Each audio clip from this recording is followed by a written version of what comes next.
Salut tout le monde et bienvenue à La Chapelle en ligne. Je m'appelle Manu, je fais partie de l'équipe du studio de La Chapelle. Je suis vraiment content que tu sois avec nous aujourd'hui et je te souhaite la bienvenue particulièrement si c'est une de tes premières fois. Cette semaine, on poursuit notre série sur les miracles de Jésus avec pasteur Jasmin Pierre Bienvenu qui fait son tout premier message en tant que pasteur officiel de La Chapelle. On est très heureux qu'il fasse partie de l'équipe pastorale. On l'écoute ensemble et nous, on se retrouve juste après. Yeah! Hey, merci tout le monde! C'est tellement un honneur et un plaisir. Depuis cette semaine même, j'ai fait mes premiers pas dans le bureau de la chapelle, mais de pouvoir considérer l'Église comme mon Église.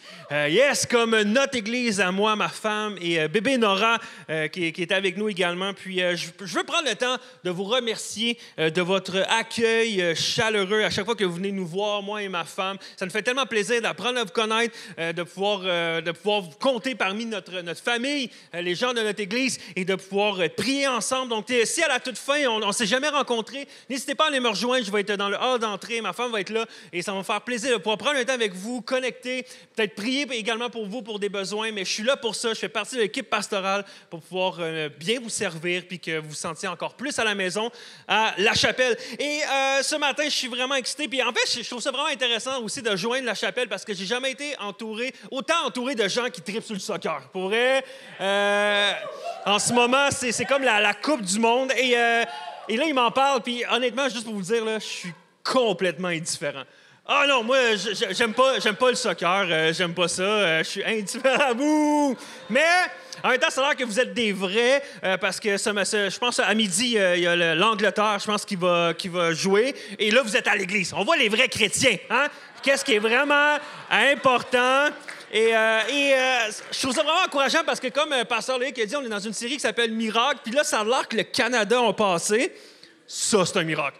Ça, c'est un miracle. Le Canada à la Coupe du Monde de soccer. C'est la Coupe du Monde, non? C'est quoi? La Coupe du Monde? L'Euro? Tu vois à quel point que, genre, je suis pas ça. Mais quelque chose que je suis, c'est la parole de Dieu, par exemple. Yeah! OK. Yeah! On sait qu'est-ce qui est vraiment important. Pendant que les autres regardent le soccer, moi, je lis ma Bible.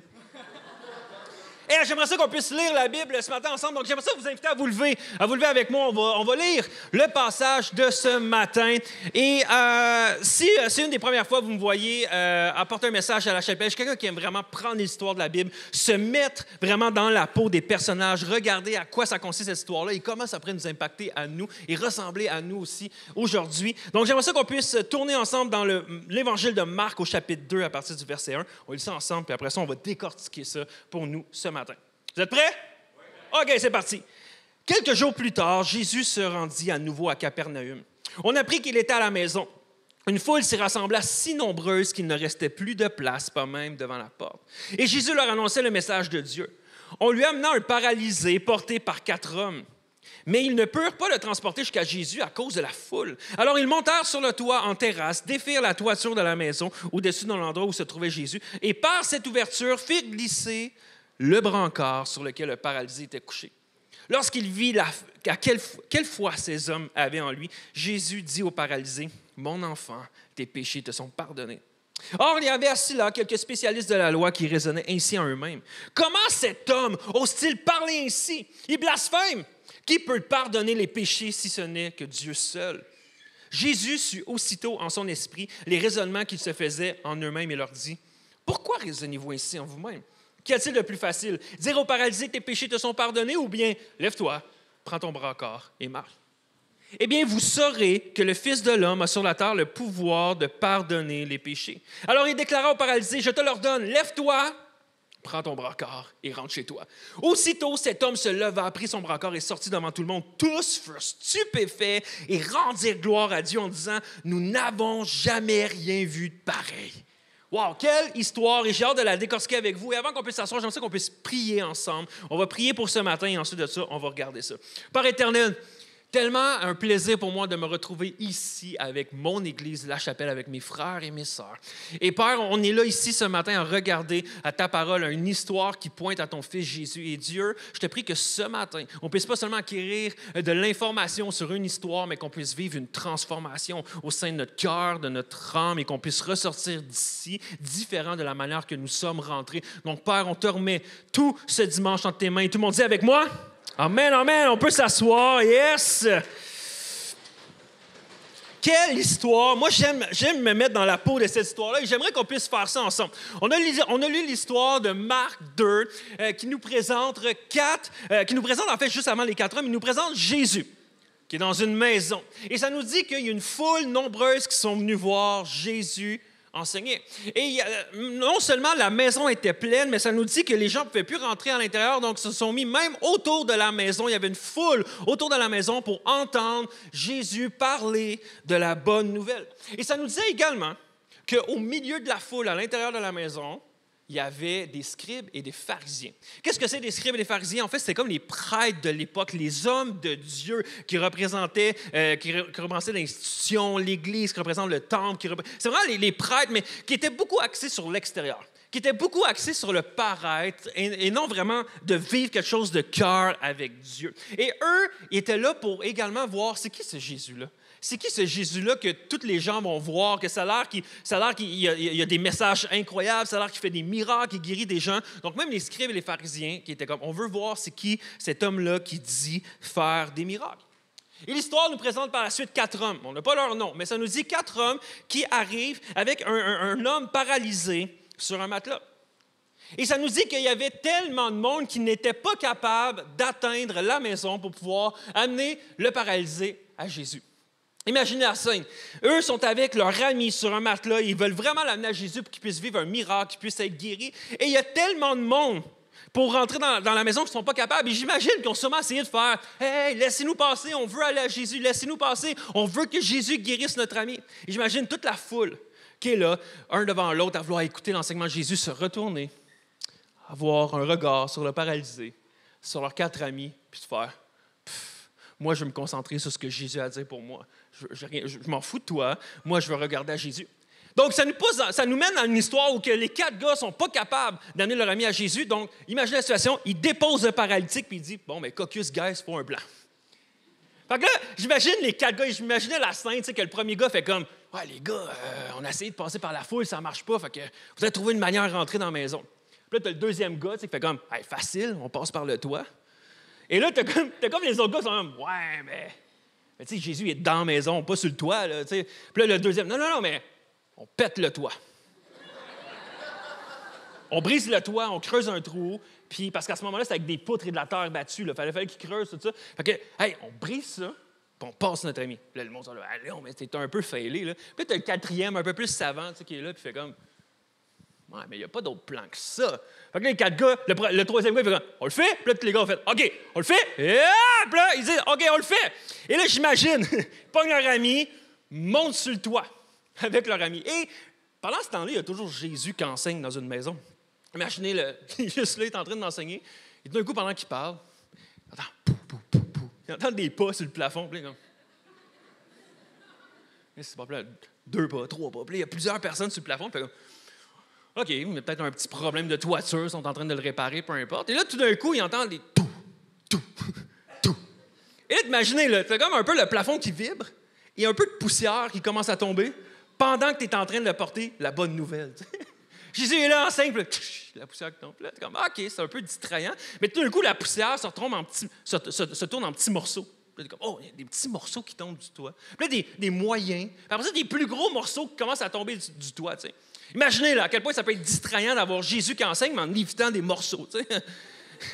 Et là, tout d'un coup, les morceaux commencent à être plus gros, puis là, tout d'un coup, il y a comme une lumière du jour qui commence à transparaître du plafond. Et j'imagine la scène. À ce moment-là, tout le monde devait arrêter de parler. Même le propriétaire de la maison qui devait se poser des questions, de comme « C'est quoi? Qui est en train de briser mon toit? » Et là, tout d'un coup, il y a une lumière. Puis là, le trou grossit. Et à ce moment-là, j'imagine, il y a un silence. Il y a un silence dans la place. Et tout d'un coup, par le trou, il y a un homme qui descend sur un matelas. jusqu'aux pieds de Jésus.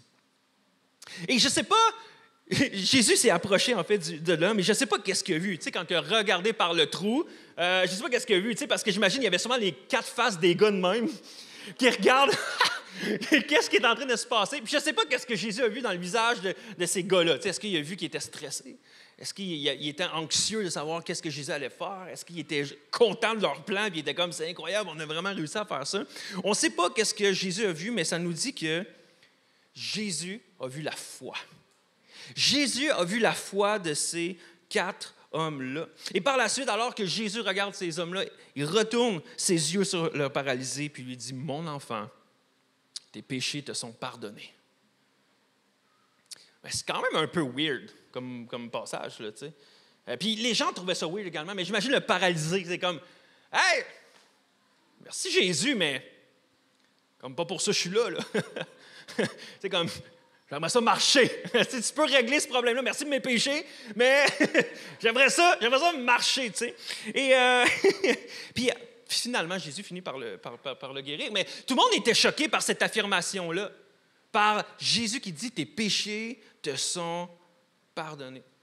Et même les personnes qui étaient le plus choquées, c'était les pharisiens, les scribes qui étaient là, comme j'ai mentionné tantôt. Parce que les autres sont comme, hey, pour qui se prend ce gars-là? Parce que seul Dieu peut guérir, peut pas guérir, il peut pardonner les péchés. Seul Dieu a le pouvoir de pardonner les péchés. Donc toi, tu es en train de te prétendre Dieu. Tu es en train de faire à croire aux gens que tu es Dieu. Et là, Jésus, que ça nous dit qu'il connaissait leurs pensées, parce que les autres, ils n'ont pas parlé à Jésus. Ils raisonnaient en eux-mêmes, c'est-à-dire qu'ils étaient dans leurs pensées et dans leur cœur. Jésus, avant même qu'il rouvre la bouche, il a fait, je vais répondre à votre question. Et Jésus lui dit, pourquoi raisonnez-vous ainsi en vous-même? Qu'est-il de plus facile? De dire à cet homme-là, tes péchés te sont pardonnés, ou lève-toi, prends ton matelas et quitte et tu seras guéri. Alors il dit, je vais vous montrer que le Fils de l'homme a le pouvoir sur terre de pardonner les péchés du monde. Alors il regarde le paralysé. Il lui dit, lève-toi, prends ton lit et marche. Et là, ça nous dit que dans la foule, tout le monde était stupéfait. Il disait, on n'a jamais rien vu quelque chose comme ça. Et ça nous dit que les gens rendaient gloire à Dieu. Les gens étaient tombés en louange. Wow, c'est incroyable. Puis j'imagine, le gars guéri, il devait capoter. Il devait être là et faire comme, prendre son matelas. Puis c'est sûr qu'il n'est pas parti de la maison faire comme, hey, merci Jésus, tu peux continuer ton message. Je vais repartir tranquillement. Non, c'est sûr qu'il était là, Là, il était là, capoté, il sortait de la maison, les gens couraient en suivant le paralysé, tu sais, il était là, il est guéri. J'imagine les 4 gars, ils se donnent des high-fives, ça a marché. Ils descendent du toit, laissent le toit tout péter là, et ils vont rejoindre leur ami en faisant, t'es guéri, puis ils vont célébrer ça. C'est quand même une histoire folle. Moi, cette histoire-là me fait capoter. Mais la question qu'on peut se poser ce matin, c'est, qu'est-ce qu'elle peut nous enseigner à nous aujourd'hui, en 2024? C'est une histoire incroyable. Et j'aimerais qu'on regarde ce matin à 4 trucs que cette histoire-là nous enseigne pour nous aujourd'hui. Premièrement, elle nous enseigne 2 besoins évidents. Le premier besoin, c'est que le besoin physique de l'homme était évident. Bon, on va se le dire, il était paralysé. On ne sait pas à quel point la paralysie était sévère, mais on sait que c'était assez intense pour que le paralysé soit porté sur un lit. Donc, il n'était pas juste paralysé d'un côté, quoi que ce soit, il ne pouvait pas marcher. On ne sait pas si c'est un problème de muscle. On ne sait pas si c'est un problème moteur au niveau de son cerveau qui n'envoyait pas les bons signaux à son corps, puis ça ne fonctionnait pas bien. On ne sait pas si c'est dû à un accident. Peut-être plus jeune, il est monté dans un arbre, il est tombé, paralysé. On ne sait pas ce qui est arrivé. Mais on sait que son besoin physique était évident puis que sa situation affectait toute sa vie. On sait que ça affectait toute sa vie. Son besoin physique était évident, mais deuxièmement, le besoin spirituel de l'homme est encore plus grand. Son besoin spirituel est encore plus grand que sa paralysie. Puis il faut savoir que cet homme-là, comme chacun d'entre nous ce matin, était pécheur. Il était pécheur. Ça veut dire que son besoin ultime n'était pas d'avoir une guérison physique, mais d'être saint, pur devant Dieu. C'était ça son besoin ultime. Et c'est le besoin ultime pour chacun d'entre nous. Notre besoin ultime, c'est spirituel. Notre premier besoin n'est jamais physique, mais il est spirituel. Mais quand tu y penses, tous nos problèmes, toutes nos souffrances physiques ont une racine spirituelle. Et voici ce que je veux dire et ce que je ne veux pas dire. Je ne suis pas en train de dire que si tu as une blessure dans ton corps, si tu as une maladie quelconque ou si tu as une dépendance, c'est comme une punition de Dieu parce que tu as commis une faute ou un péché et là, il veut te punir alors tu as la maladie dans ton corps. Ce n'est pas ça que je suis en train de dire. Ce que je suis en train de dire, je vais l'expliquer. C'est lorsque le péché est entré dans le monde, on voit ça dans le livre de la Genèse dans la Bible, lorsque le péché est entré dans le monde, à ce moment-là, toutes sortes de souffrances ont fait son entrée également dans le monde. Chaque mot de tête qu'on a, chaque problème dans notre corps qu'on ressent, chaque cancer, chaque type de tumeur nous démontre la réalité que notre monde ne fonctionne pas comme il devrait. Dans le monde, dans la vie dans laquelle on est aujourd'hui, ne fonctionne pas comme Dieu l'a créé à la base. Et notre problème ultime, c'est que nous avons été séparés de Dieu à cause de notre péché, puis ça a causé un monde de souffrance. Ça a causé autour de nous un monde de souffrance. Donc, notre besoin ultime, ce n'est pas d'être débarrassé de nos maladies, mais d'être réconcilié avec notre Créateur. C'est ça notre besoin. C'est pourquoi quand Jésus va voir l'homme paralysé, puis il le regarde, il sait qu'il ne marche pas. Mais il lui dit, tes péchés te sont pardonnés. Parce qu'il sait que ça, c'est son besoin prioritaire. Tu as besoin d'être réconcilié avec Dieu avant peu importe ce qui se passe dans ton corps. Parce que c'est ça la priorité. Son besoin physique est évident, mais son besoin spirituel est encore plus grand. L'autre chose, le deuxième point qu'on peut voir que l'histoire nous raconte, l'histoire nous démontre 3 caractéristiques sur Jésus. Puis j'aimerais qu'on regarde à chacune de ces caractéristiques-là. La première, c'est que Jésus a l'autorité de sonder nos cœurs. L'histoire nous raconte qu'au moment où est-ce qu'il a regardé le paralysé et a dit « Tes péchés te sont pardonnés », comme on a vu, les pharisiens se sont révoltés, les scribes étaient comme « Wow, c'est qui ce gars-là qui se prétend Dieu? » Puis ils raisonnaient ainsi en eux-mêmes. Et Jésus connaissait leur cœur. Et il a répondu exactement à toutes les choses qu'il y avait dans leur tête et dans leur cœur. Et c'est la même chose aujourd'hui. Jésus a l'autorité de connaître exactement ce qui se passe dans nos têtes et dans nos cœurs. Jésus a l'autorité de savoir présentement qu'est-ce qui se passe dans votre tête. Jésus sait exactement vos pensées ou les choses que vous gardez secrètes que vous ne voudriez pas que la personne à votre gauche ou à votre droite sache. Vous dites, c'est peut-être mieux que les personnes ici ne sachent pas. Mais Dieu le sait. Et nous, des fois, on pense que si on ne le verbalise pas, c'est caché de tous. Non, Dieu connaît nos cœurs. Et Jésus a encore l'autorité aujourd'hui de connaître nos cœurs et de savoir réellement ce qui se passe en nous. On ne peut rien lui cacher. Deuxième chose, Jésus a l'autorité de guérir nos maladies. Bon, on l'a vu, puis même la Bible tout entière, puis on fait une série présentement de messages sur ça, mais de Matthieu, Marc, Luc, Jean, les 4 évangiles, on voit Jésus guérir, faire des miracles, délivrer des gens. Mais des fois, j'ai l'impression soit qu'on le prend pour acquis ou on pense même que c'est quelque chose qui se passait juste dans le temps de Jésus. Et qu'on pense des fois que ça ne se passe plus aujourd'hui. On dit que c'est cool, la Bible est remplie d'histoires miraculeuses, mais aujourd'hui, des fois, c'est comme si on oublie et on ne prend même pas le temps de prier pour que Dieu puisse faire encore des miracles et des guérisons. Puis, en fait, j'aimerais juste faire j'ai une petite question ce matin. Je vais juste faire un test. Juste voir. À main levée dans la salle, qui ici peut dire, moi, j'ai déjà vécu une guérison miraculeuse, j'ai déjà vu Dieu faire un miracle incroyable dans ma vie? Levez votre main si c'est vous. Wow!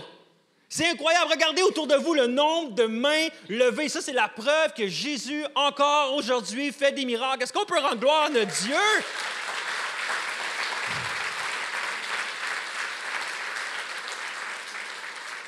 On ne devrait jamais être blasé ou prendre pour acquis à quel point c'est merveilleux et incroyable à chaque fois que quelqu'un goûte à un miracle de Jésus.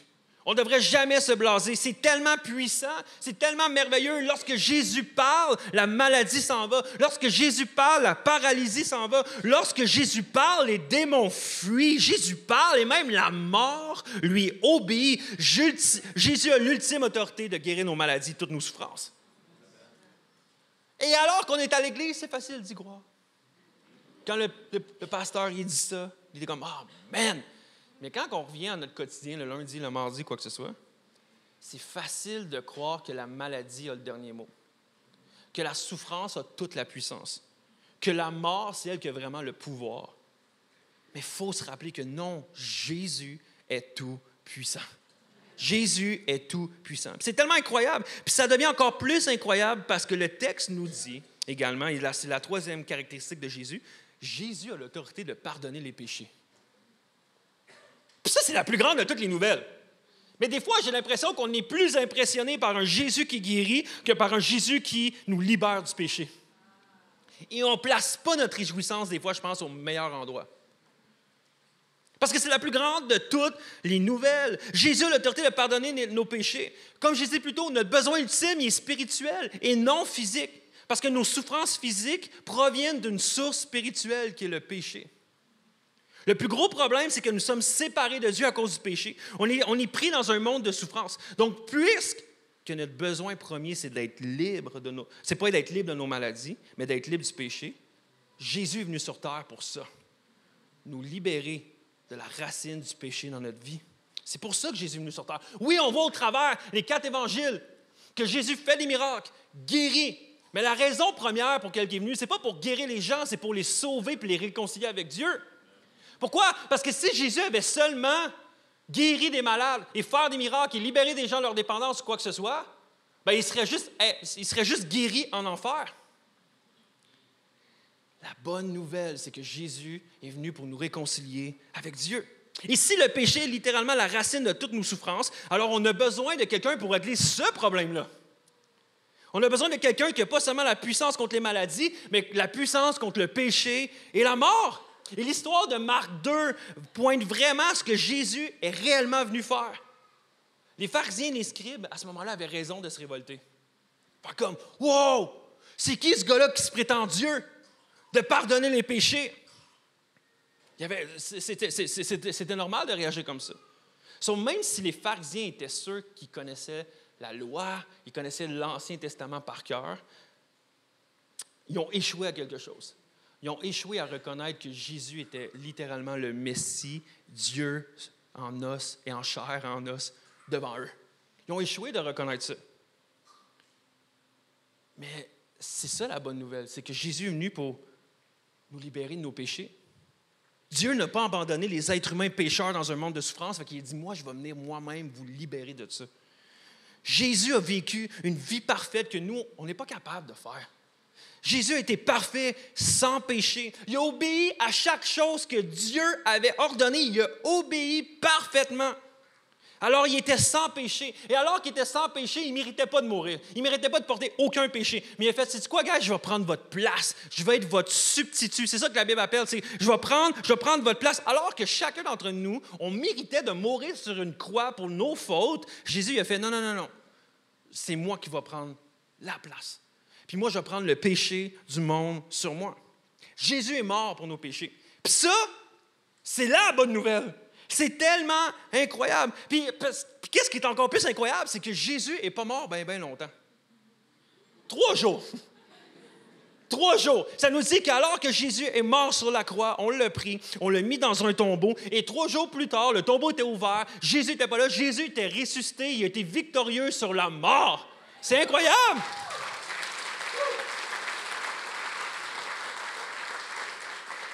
Alors, ce que ça nous présente, c'est que maintenant, Jésus et Dieu offrent le pardon à tous ceux qui sont prêts à se repentir. Tous ceux qui sont prêts à demander pardon et dire, c'est quoi, je vais mettre ma foi en Dieu, puis je veux être réconcilié avec lui, je vais mettre ma foi en Jésus qui est mort pour mes péchés. Ça, c'est la bonne nouvelle. Ça, c'est l'Évangile. Mais malheureusement, partout au Québec, partout en Amérique, même partout dans le monde, en fait, il y a d'autres sortes d'évangiles qui sont annoncés. D'autres sortes d'évangiles, il y a des gens qui vont dire, par exemple, même dans plein d'églises, dans plein d'endroits, de comme, si tu crois en Jésus, si tu mets ta foi aujourd'hui même, Dieu va te libérer de ton cancer. Si tu mets ta foi en Jésus aujourd'hui, alors que tu confesses de ta bouche, Jésus va te libérer de ta dépendance. Si tu confesses de ta bouche aujourd'hui que Jésus est Seigneur, aujourd'hui même, Jésus va te rendre riche. Mais ce n'est pas l'Évangile. Ce n'est pas le vrai Évangile, parce que pour moi, le vrai Évangile est beaucoup plus puissant que ça. Le vrai évangile, il est encore plus extraordinaire que ça. Le vrai évangile ne dit pas « mets ta confiance en Jésus et ton cancer va partir aujourd'hui » ou « mets ta confiance en Jésus et ta dépendance va partir aujourd'hui ». Le vrai évangile va dire « mets ta confiance en Jésus et tes péchés vont partir ». Puis ça, quand ça arrive, suivez-moi bien ce matin, ça, là, quand ça arrive que la racine de la souffrance, le péché est déraciné de notre vie, et que nous sommes maintenant réconciliés avec Dieu le Père, ça veut dire qu'on peut savoir que peu importe ce qui se passe dans notre vie, que même si notre corps physique se dégrade, et que je m'enligne tranquillement vers la mort, peu importe, je peux avoir l'assurance que ni la mort, ni la vie, ni les anges, ni les démons, ni le présent ou le futur, ni aucune autorité, rien dans ce monde va pouvoir me séparer de l'amour et de la grâce de Jésus. Parce que Jésus a vaincu la mort. Alors, je vais avoir la vie entière avec Dieu. Et ça, c'est extraordinaire. Puis tous ceux qui placent leur confiance en Jésus pour le pardon de leurs péchés peuvent savoir que le cancer n'aura pas le dernier mot, que le Parkinson n'aura pas le dernier mot, que l'Alzheimer n'aura pas le dernier mot, que la douleur n'aura pas le dernier mot, que les crises de cœur, les chambres d'hôpitaux n'auront pas le dernier mot, que même la mort elle-même n'aura pas le dernier mot parce que Jésus a battu la mort et ressuscité. Et ça, il faut s'en rappeler. Jésus aura toujours le dernier mot. Donc, la bonne nouvelle, c'est pas que la bonne nouvelle que la Bible nous parle, c'est pas que Jésus va te guérir de toutes tes maladies aujourd'hui. La bonne nouvelle, c'est que Jésus va te pardonner de tes péchés pour toujours.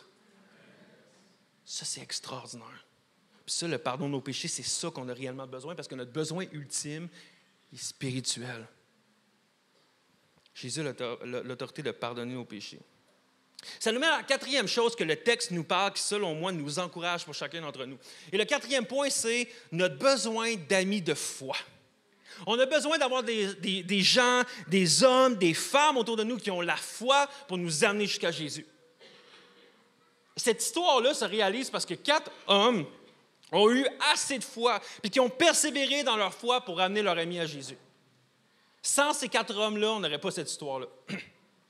Et voici 4 caractéristiques que je vois dans la foi de ces hommes-là. Première chose, leur foi était remplie de confiance.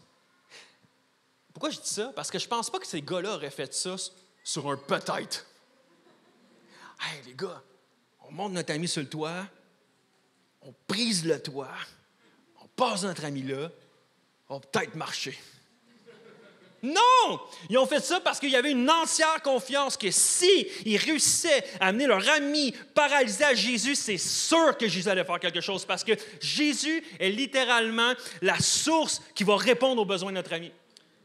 C'est ça que notre ami a besoin, d'aller à Jésus, puis on a confiance que Jésus va prendre soin de lui. Peu importe ce qu'il va faire, il va prendre soin de lui. Donc, il y avait une entière confiance. On a besoin autour de nous d'avoir des gens qui ont réellement confiance que Jésus va répondre aux besoins, que c'est Jésus la source. Deuxième chose, leur foi était remplie de compassion. Il fallait vraiment qu'ils aiment leur ami pour faire ça. Hein? Ils n'auraient pas fait ça pour quelqu'un qui aime bof. C'est comme, on ne se connaît pas, je ferais peut-être péter un toit pour toi. Non! Il fallait que ce soit tellement rempli de compassion pour cet homme-là, pour dire, on ne peut pas te laisser dans cet état-là, il faut t'amener à Jésus. Mais voici ce qui me venait en tête lorsque je pensais à ce texte-là, c'est que, alors que l'homme était paralysé sur son matelas, il y a sûrement des dizaines, peut-être voire même des centaines de personnes qui sont passées à côté de lui, qui l'ont regardé, puis ont continué leur chemin pour aller à Jésus. Puis peut-être même qu'il y a des gens qui ont fait « Hey, appelons Jonathan. Hey, Jonathan, je sais pas. Hey, Joe. » Ça a l'air que Jésus est là. Ça a l'air que Jésus, tu sais, c'est lui qui fait des miracles, ça a l'air qu'il fait des choses extraordinaires, ça a l'air que quand il parle, il y a plein de choses extraordinaires, puis son message est incroyable. Fait que on va aller voir ce Jésus-là. Puis, en tout cas, je ne sais pas si c'est vrai, mais on va aller le voir, puis qu'est-ce qu'il nous a raconté, puis qu'est-ce qu'on a vu, on va te le rapporter. Bye. Ils sont allés à Jésus. Mais il y a 4 gars qui eux autres, on va aller voir Jésus, mais qui ont vu leur ami, puis qui ont fait « Oh, je t'aime trop pour te laisser là. Moi, je dois t'amener à Jésus. On va t'amener. OK, les gars, on l'amène à Jésus pour on s'occupe de lui parce qu'il a besoin d'un miracle. Et ce gars-là fait des miracles. On a la foi qui peut le faire. Il était rempli de compassion. Il fallait qu'il aime vraiment. Troisièmement, leur foi était créative. Pas besoin de faire un dessin, là. À quel point c'était créatif de comme passer, détruire un plafond, passer leur ami au travers de ça, tu sais, le plafond. Mais moi, ce que ça me montrait, ça, c'est à quel point que pour ces gars-là, il n'y a aucun obstacle pour emmener notre ami à Jésus. Ça nous montrait qu'il n'y a aucune foule trop grande. Il n'y a aucun toit trop élevé pour que je puisse t'amener à Jésus. Je pense qu'on a besoin aujourd'hui d'hommes et de femmes qui sont remplis de foi et de confiance, qu'il n'y a pas d'obstacle, il n'y a pas rien qui va m'empêcher de pouvoir t'amener à Jésus. Je vais être créatif pour pouvoir te parler de Jésus. Et je pense que ça m'encourage de dire, je veux être cet ami-là pour les gens. Je veux être cette personne-là qui est remplie de créativité. Et quatrièmement, leur foi était contagieuse. Et ça, alors que je lisais l'histoire, je réalisais qu'il y a très peu de choses il y a très peu de choses qui parlent du paralysé. On sait sur les 4 gars, on sait sur Jésus, qu'est-ce qu'il fait par la suite, mais l'histoire nous raconte peu de choses sur l'homme paralysé. Et alors que je lisais cette histoire-là, je me disais, je vais me mettre dans la peau de cet homme-là. Comment j'aurais perçu ce scénario-là? Imagine, tu es sur ton matelas, tu vois des gens qui accourent pour aller voir Jésus et dans ton cœur, tu te dis, si seulement je pouvais marcher pour aller le voir. Si seulement je pouvais me rendre, il y avait des gens qui peuvent me rendre à lui parce que moi, je n'ai même pas espoir de me rendre à lui parce que je suis paralysé. J'aimerais ça voir ce Jésus-là, j'aimerais ça l'entendre parler, j'aimerais ça qu'il me touche, moi. J'aimerais ça que le miracle que tout le monde parle, ça soit moi. Et tout d'un coup, il y a 4 de mes amis qui passent à côté et qui me disent, « Hey, on va t'amener à Jésus. » À quel point qu'à ce moment-là, leur foi vient encourager la mienne. Et tout d'un coup, ils m'apportent vers Jésus. Mais là, tout d'un coup, ils ne sont pas capables de m'amener à Jésus parce que la foule est trop grande. Mais ils ne se découragent pas. Ils me déposent par terre, puis je les vois faire un caucus sur comment ils vont m'emmener à Jésus. Je pense qu'à ce moment-là, leur foi encourage la mienne. Et tout d'un coup, il me fait « Hey, on a un plan. On va t'amener sur le toit, puis on va te passer par un trou. » Je pense qu'à ce moment-là, leur foi vient encourager la mienne. Et alors qu'ils me montent sur le toit et que je vois mes amis vraiment persévérer, puis le faire pour de vrai, puis commencer à détruire, puis à creuser, puis à faire un trou dans le toit, pendant que j'ai un autre gars qui m'attache sur mon matelas, qui met des cordes pour pouvoir me descendre, je pense qu'à ce moment-là, leur foi vient encourager la mienne. Et alors qu'ils sont les 4 là, à me descendre avec le cordage et que moi, je regarde vers eux, puis que je les vois faire, puis qu'ils sont tellement fiers, je pense qu'à ce moment-là, leur foi vient encourager la mienne. Et tout d'un coup, ils se retrouvent au pied de Jésus. Jésus le regarde, fait comme, « T'es guéri, lève-toi et marche. » Grâce à leur foi, j'ai été guéri. On a besoin de gens. J'ai besoin d'amis de foi qui vont m'encourager par leur foi. Vous avez besoin de gens qui vont vous encourager. Alors que des fois, peut-être votre foi n'est plus là, votre espoir n'est plus là. Vous êtes, grâce à toi, j'ai retrouvé la foi. Grâce à toi, j'ai encore l'espoir que Dieu peut faire quelque chose dans ma vie. Et je veux terminer avec ceci. J'inviterai les musiciens à venir me rejoindre. J'aimerais regarder avec vous 4 encouragements que ce texte-là peut nous donner à nous aujourd'hui. 4 encouragements. Premièrement, proclamons prioritairement la parole de Dieu dans un monde de besoins spirituels. Comme on l'a vu, le besoin prioritaire de chacune de nos vies n'est pas physique, mais spirituel. Oui, Jésus peut répondre à des besoins physiques, puis je vais en parler un peu plus tard après, puis on l'a vu durant l'histoire. Jésus fait des miracles, puis on prie pour ça, puis on fait une thématique sur comment Jésus répond à des besoins physiques. Mais j'aimerais juste vous dire, le besoin pour chacun d'entre nous n'est pas prioritairement physique, mais spirituel. Notre cœur a besoin d'être réconcilié avec Dieu. Et rappelons-nous, encourageons-nous ensemble à se rappeler que mon voisin, les membres de ma famille, les gens de mon travail, les gens de mon école, ce qu'on a besoin, c'est d'être réconcilié avec Dieu. Il y a tellement de gens autour de nous qui ne connaissent pas Dieu. Il y a tellement de gens autour de nous que ce qu'ils ont besoin, c'est une touche de Dieu et que leur vie, tout d'un coup, ils la donnent à Dieu et qui maintenant deviennent membres de notre famille, notre frère, notre sœur. Proclamons la parole de Dieu. Soyons des gens qui ne cessent pas d'annoncer la bonne nouvelle autour de nous. Oui, il y a des gens qui ont des besoins physiques. Puis des fois, on est prompt à partager comment Dieu peut pourvoir des besoins, Dieu peut faire des choses. Puis des fois, on oublie de parler de l'Évangile, la chose prioritaire de pourquoi Jésus est venu sur terre. N'oublions pas de partager cette bonne nouvelle-là, qui est notre besoin ultime à chacun d'entre nous. Et peut-être que tu es ici ce matin également, puis c'est une des premières fois que tu entends ça, c'est une des premières fois que tu viens à l'Église. J'aimerais juste te dire que ton besoin principal, c'est d'être réconcilié avec Dieu. Et aujourd'hui, Dieu t'offre cette chance-là. Il suffit de mettre ta foi, de vraiment de confesser tes péchés, de te repentir. Te repentir, ça veut dire que je délaisse la voie dans laquelle que j'allais, puis maintenant, je veux suivre celle que Dieu m'offre, et je veux le suivre, et je veux cheminer avec lui, je veux marcher avec lui. Et à ce moment-là, tu peux avoir l'assurance que la vie éternelle est là pour toi et être membre de notre famille qui est si incroyable. Proclamons prioritairement la parole de Dieu dans un monde de besoins spirituels. Deuxièmement, rendons évidente la puissance de l'amour de Jésus dans un monde ayant des besoins physiques. Ne soyons pas ceux qui passent à côté de plein de gens qui ont des besoins, qui font comme, on va voir Jésus, on s'en parle peut-être plus tard. Soyons pas ceux qui voient tellement des besoins physiques jour après jour, puis qui passent à côté en se fermant les yeux. Il y a tellement de gens autour de nous qui ont besoin. On est quoi aujourd'hui, le 30 juin? Là, les déménagements ont commencé. Demain, hein? C'est férié. Qu'est-ce que tu fais? Il y a tellement de gens qui ont des besoins physiques en ce moment. Là, tu peux aller voir, il y a quelqu'un qui te demande, « Hey, tu peux m'aider à déménager? » « Non, mais je peux prier pour toi. » C'est cool! C'est cool, mais ça ne l'aidera pas. Et lui, il a un besoin. Et là, je rigole parce que présentement, c'est la période des déménagements. Mais il y a tellement de gens qui ont des besoins tangibles. Il y a tellement de gens autour de nous qui réussissent à peine à avoir une épicerie. Seulement d'aider quelqu'un dans une épicerie, ça répond à un besoin tangible. Et ça démontre l'amour que Dieu a envers cette personne-là et qu'on peut proclamer également qui Jésus est au travers de notre réponse aux besoins physiques. Il y a tellement de gens qui ont des besoins tangibles. Même, oui, on peut prier pour des gens malades autour de nous. Oui, on peut répondre à des besoins, faire des livres, être une personne qui va aider quelqu'un dans un projet. L'autre jour, j'écoutais un podcast, puis ça m'a tellement touché. C'est un pasteur qui parlait que si chaque famille chrétienne en Amérique du Nord adoptait un enfant, il n'y aurait plus de famine dans le monde.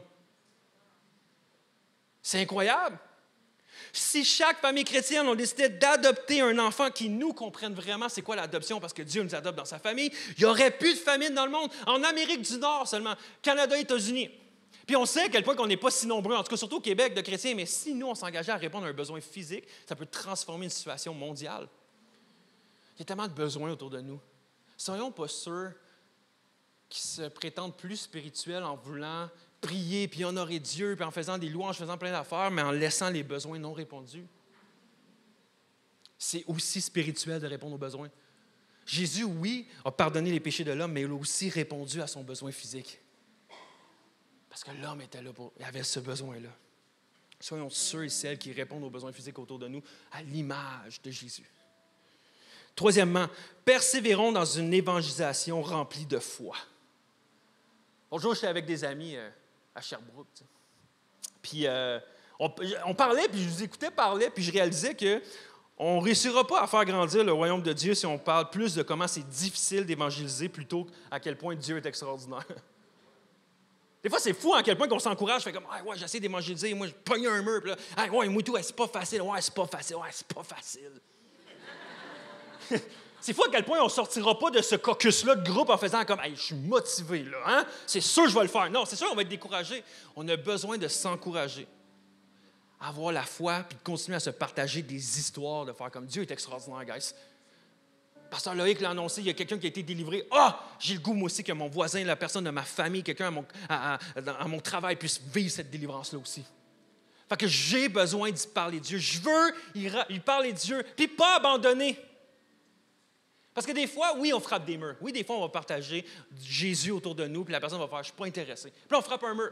On frappe un mur avec une personne de notre famille, on frappe un mur avec un collègue de travail, on frappe un mur avec notre voisin. Mais soyons ceux qui gardent confiance que Jésus reste le besoin ultime de ces personnes-là et qu'on ne se relâche pas, mais qu'on persévère. Soyons des personnes remplies également de compassion, qui vont aimer assez les personnes autour d'eux, autour de lui, en fait, pour faire comme « Hey, il faut que je te parle de Jésus parce que je t'aime tellement. » Moi, c'est ma prière. Je viens de déménager présentement dans un nouveau bloc appartement à Longueuil. Et je prie que Dieu puisse me remplir d'amour et de compassion pour mes voisins pour faire comme je ne veux pas juste être un bon locataire ou un bon voisin. Je veux être la personne qui va leur parler de Jésus. Puis qui va après ça, si ça ne marche pas la première fois, je vais prier pour avoir une foi créative. De faire comme ça n'a pas marché le premier coup, je vais revenir. D'une autre manière, tu t'en rendras peut-être pas compte, mais je vais revenir dans le détour parce que je vais te parler de Jésus no matter what. Je ne vais pas me décourager. Je vais être créatif. Soyons ceux et celles qui sont créatifs dans leur évangélisation, qui ne s'arrêtent pas au premier refus, au premier mur, mais qui fait comme, il n'y a pas un mur trop grand, il n'y a pas un mur trop large, il n'y a pas un mur trop faible pour que je puisse le défoncer, trop fort pour que je puisse le défoncer. Je vais passer. Je vais trouver un moyen de te parler de Jésus. Puis c'est fou, hein? Présentement, on arrive dans la période des vacances d'été, hein, puis C'est fou à quel point qu'on planifie nos vacances. Hein? On est comme, OK, oui, il faut faire ça. Puis surtout, si tu as des enfants, là, c'est terrible. OK, il faut qu'on aille au zoo, qu'on aille au glissade d'eau, qu'on aille faire du camping, faut qu'on aille faire... Puis là, il faut qu'on aille visiter grand-maman. Puis là, l'autre grand-maman aussi est jaloux, ça qu'elle veut qu'on aille la voir aussi. Puis là, il faut faire aussi les réparations sur le bateau. Puis là, il faut faire telle affaire. Puis là, on a plein de projets. Puis là, on planifie nos vacances. Là, c'est seté au quart de tour. Puis on revient plus brûler nos vacances. Puis quand on revient à la job, on est comme, OK, ouais, ça fait du bien. La routine, tu sais. Et tout d'un coup, on planifie. Puis même, on peut planifier même à longueur d'année, tu sais, notre agenda, les devoirs des enfants. On peut planifier notre santé. OK, il faut que j'aille au gym tant de temps, il faut que j'aille un programme comme ça. Ma nourriture, c'est telle affaire, je calcule tout. C'est fou comment on planifie et on fait des stratégies pour plein de choses dans notre vie personnelle. Mais c'est quand la dernière fois qu'on a fait des plans et des stratégies pour amener nos amis à Jésus? Soyons de ceux qui ont une foi assez grande pour dire, je vais trouver des plans, je vais trouver quelque chose, mais il faut que je te partage Jésus. Et dernièrement, ne cessons jamais de nous réjouir du pardon que Jésus nous accorde et espérons toujours en la victoire de Jésus sur la souffrance. On va le répéter. Ne cessons jamais de nous réjouir du pardon que Jésus nous accorde et espérons toujours en la victoire de Jésus sur la souffrance. Réjouissons-nous et louons Dieu à chaque jour pour son pardon. C'est comme, des fois, on va voir quelqu'un qui va faire « Hey, aujourd'hui, il a donné sa vie à Dieu. » On est comme « Nice. » Puis après ça, des fois, il y a quelqu'un qui va dire « Hey, cette personne-là a été guérie puis a été délivrée. » Ouah! Ouah! Ouah! Ouah! C'est incroyable que quelqu'un ait rencontré Dieu et a donné sa vie à Dieu. C'est extraordinaire parce que Jésus a comblé son besoin spirituel.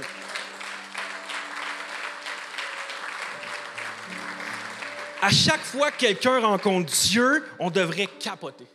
Puis célébrer, puis être en louange. Puis pas juste capoter individuellement, mais de faire comme Dieu, t'es tellement extraordinaire. Puis également, lorsque Jésus répond à une requête de prière, puis que Pasteur Loïc va revenir la semaine prochaine, va dire, voici comment Dieu a répondu également cette semaine. Puis il lit des cartons, on devrait être là. Ouah! Ouah! Puis pas juste célébrer, mais genre louer Dieu, une adoration tellement puissante et forte qui va vers Dieu. T'es comme, c'est extraordinaire. C'est extraordinaire. Des fois, il y a des gens, vous êtes plus contents que votre équipe passe au prochain tour au soccer que ce que Dieu fait dans la vie des autres. Votre équipe, je sais pas moi, la Suisse gagne. La Suisse, elle a gagné. Puis là, tu veux le divan à l'envers, kick la table, crie dans la porte de tes voisins. Puis là, quelqu'un t'appelle, fait juste dire « Hey, telle personne à qui qu'on priait, genre, elle a vraiment donné sa vie à Dieu. » Puis t'es comme « Cool. » Non! Kick ton divan, fais quelque chose! C'est extraordinaire!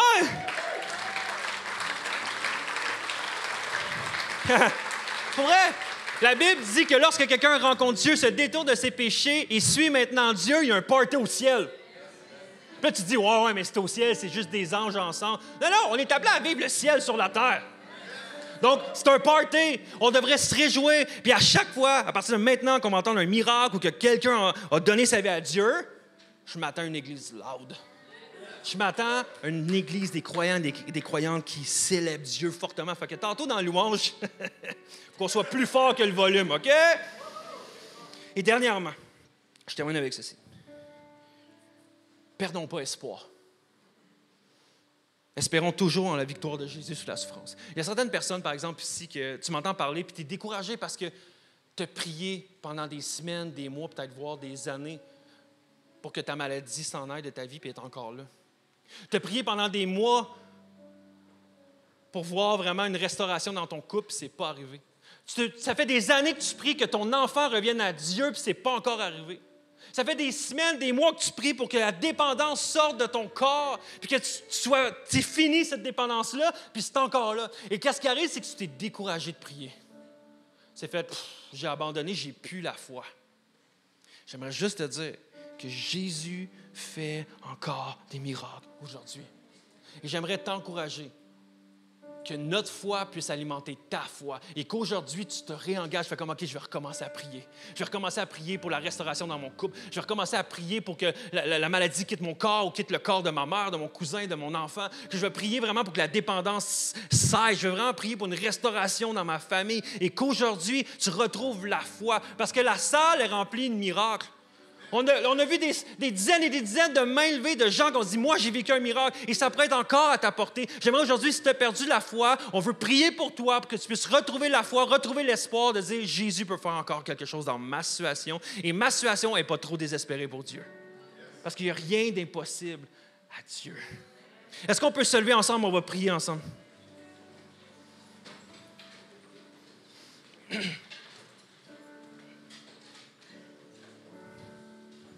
Est-ce qu'on peut fermer nos yeux, courber nos têtes ensemble?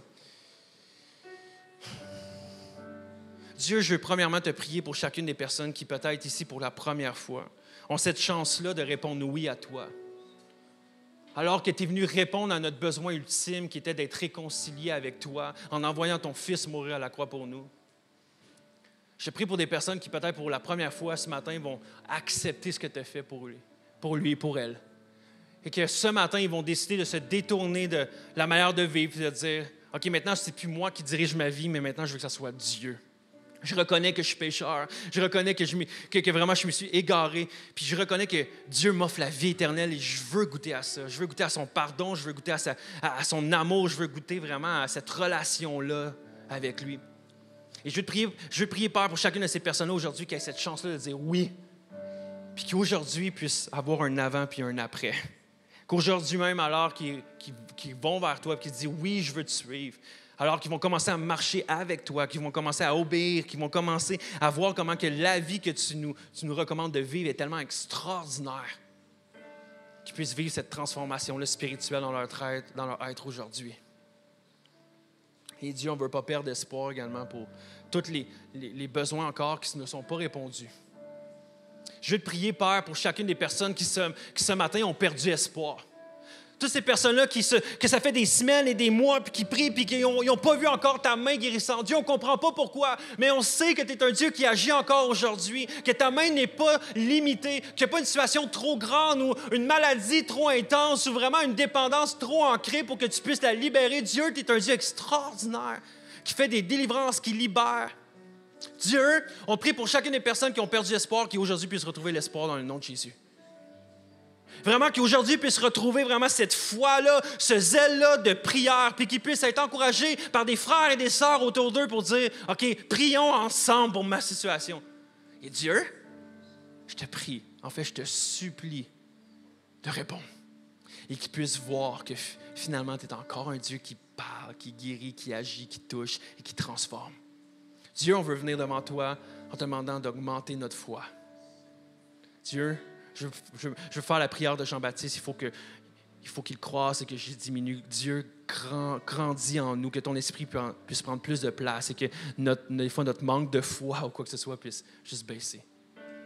Et qu'on soit une église de foi, qu'on puisse continuer encore dans les prochaines semaines, dans les prochains mois, dans les prochaines années, continuer à te voir agir puissamment et célébrer ta grandeur, à quel point tu es un Dieu extraordinaire et qu'on va continuer en tant qu'Église à te louer, à t'adorer puis à t'élever en tant que Dieu extraordinaire.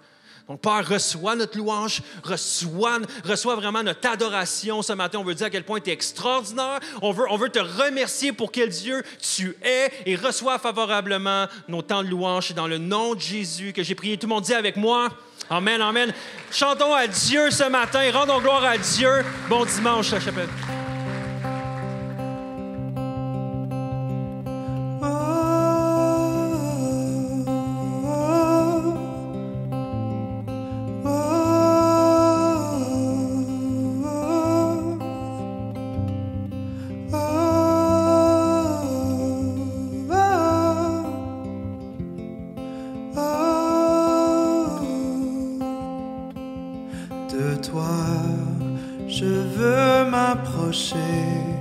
Connaître ton cœur, prosterné devant ta grandeur, couvert de ta grâce, je vivrai pour te glorifier. Tu es ma force, mon appui, quand l'angoisse surgit, je sais que tu es près de moi, tout près de moi, Jésus.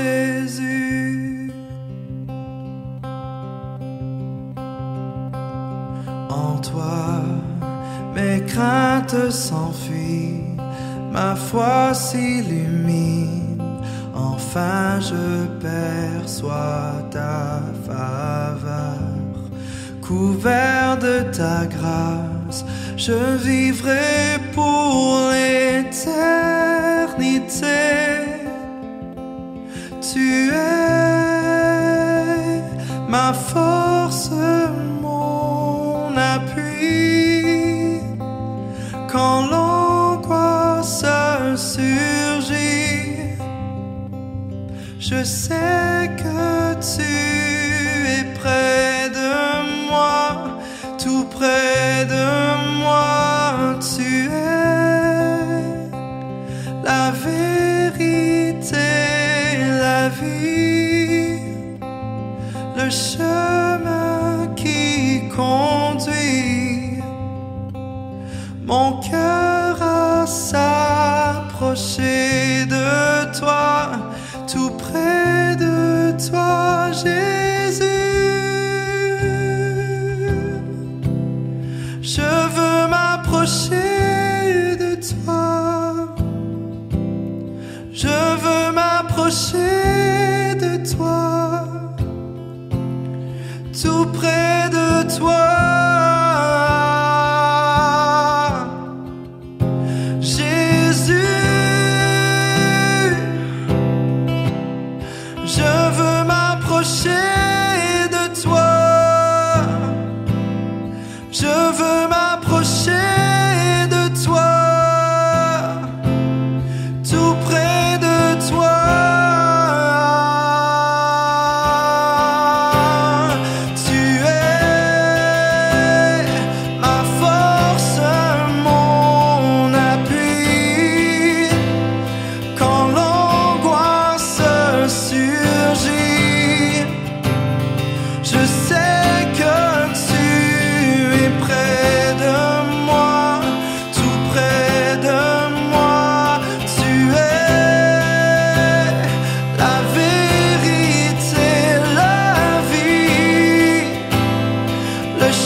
Je t'offre tout de moi en réponse à la croix.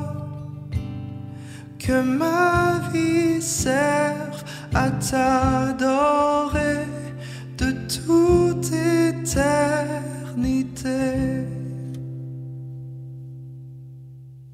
Merci Jasmin pour ton message. C'est un bon rappel que Dieu sait toujours mieux que nous-mêmes ce que nous avons besoin en premier dans notre vie. La communauté de l'Église, ça se vit aussi en ligne la semaine. Si tu aimerais en faire partie, joins-toi à nous dans notre after tous les lundis à midi. C'est un moment où on prend le temps de connecter et de prier ensemble. Tu trouveras le lien sur notre site web. Si tu souhaites te joindre à nous à une de nos réunions en personne le dimanche, tu es toujours le bienvenu. À Rosemont, on se retrouve à 9h30 et à 11h30 à la salle Père Marquette. Au Myland, la réunion est à 18h au Théâtre Fermante. Et à Gatineau, on se voit à 9h45 au cinéma Star Cité de Hall. Merci de donner généreusement semaine après semaine car les dons reçus nous permettent de vivre l'Église en ligne et en personne. Ils contribuent aussi à aimer notre ville en action par le biais de J'aime ma ville. Tu peux donner via l'application ou sur notre site web. Merci d'avoir été là avec nous aujourd'hui. On se voit dimanche prochain en présentiel ou en ligne. Mais aussi n'oublie pas notre after lundi à midi. Bonne semaine.